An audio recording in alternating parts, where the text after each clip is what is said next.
Hello and welcome to GLIDR. In this walkthrough, we'll go over how to map your ideas onto your business model canvas as well as product canvas, test your ideas with research and experiments, and gather real market data in the form of evidence.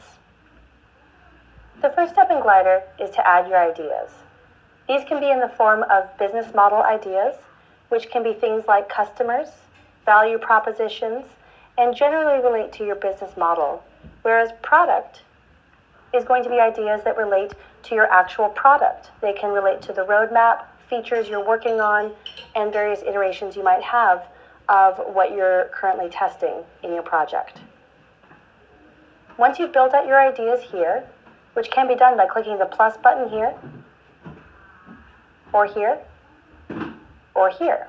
There's a couple places to do the same thing in GLIDR because we never want you to have to go too far without being able to add a piece of data. So once you've added your ideas, the next step is to test them. In the discovery section, you'll run research and experiments. Research is going to be a bit more open-ended, such as we're going to talk to 10 customers in 2 weeks and learn what they care about, learn what pain points we could address, and so on. It's a way of generating new ideas and learning about the market. Whereas an experiment is a bit more falsifiable. We're going to talk to 10 customers in 2 weeks and offer them the product or service at this price point, and we think 50% of them will buy. It's for when you have an outcome in mind and you want to see if you're right. So in an experiment, you'll name your experiment, add your hypothesis statement, and if you're not sure what belongs here, we have some example text that gives you a sense of how to structure this. So in this case, we're running a standard smoke test, and we have resources in our Knowledge Center to give you some advice in how to conduct these kinds of tests. So we're going to create a landing page, drive traffic to it, and we think we'll see a 2% click-through. And here we'll just add our plan details. Down here, and this is one of the things that distinguishes experiments from research, we have success criteria, a way of knowing whether or not we achieved our goal and if we were right. And we're measuring the number of ad viewers clicking through to our website, and we think at least 2% will click the ad and visit the page. Down here, you can connect your ideas. Up here, you can add a due date, assign it to certain team members, and add tags. Tags can be assigned to any data in GLIDR, and they're a way of showing different themes across your project.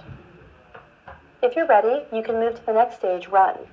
And what will have happened between these two stages is that we will have gone and done the work that we said we were going to do. To add your data, click the connections icon here.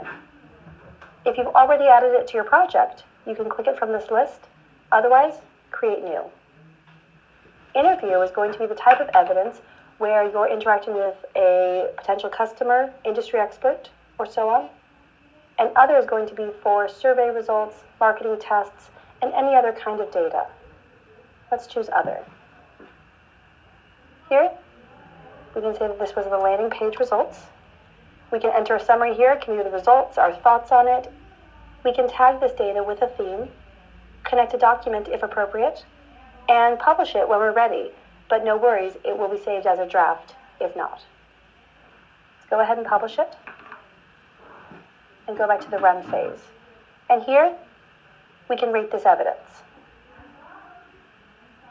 So we can say whether or not it counted in favor of our success criteria. Let's say yes. Let's say in this case we had a 50% click-through. And now we can start to rate our ideas in light of this evidence. We can say that this was fairly confirming, maybe neutral on this one, and maybe in this case, distinctly confirming.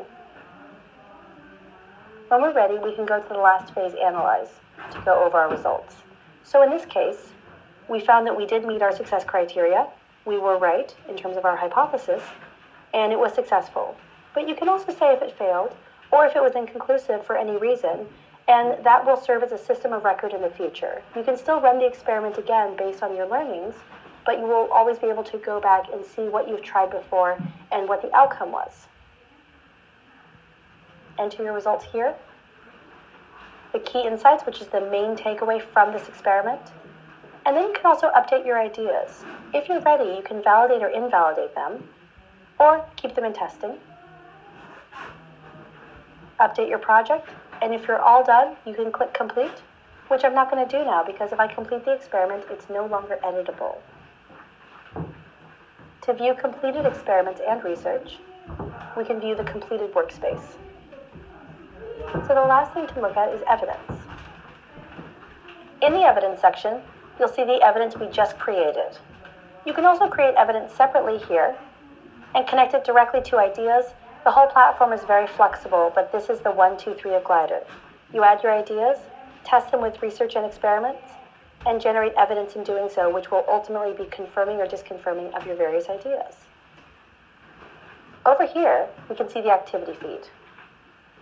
This is just a long feed-style format of all the data in your project, and over time, this can be a lot of different cards. So we can filter them down by favorites, by tag. This is where tags can come into play, or by the team member who created it. The last thing to go over is posts. Posts are the social element of GLIDR. This is where you can share updates, relevant resources, and publish it to your activity feed. You can even @mention one of your team members to send them a specific notification. Here, you can view notifications for your project, as well as unpublished drafts, and manage your account settings in your profile icon. If you have any questions, feel free to reach out to us with this icon here. Thanks for checking out GLIDR.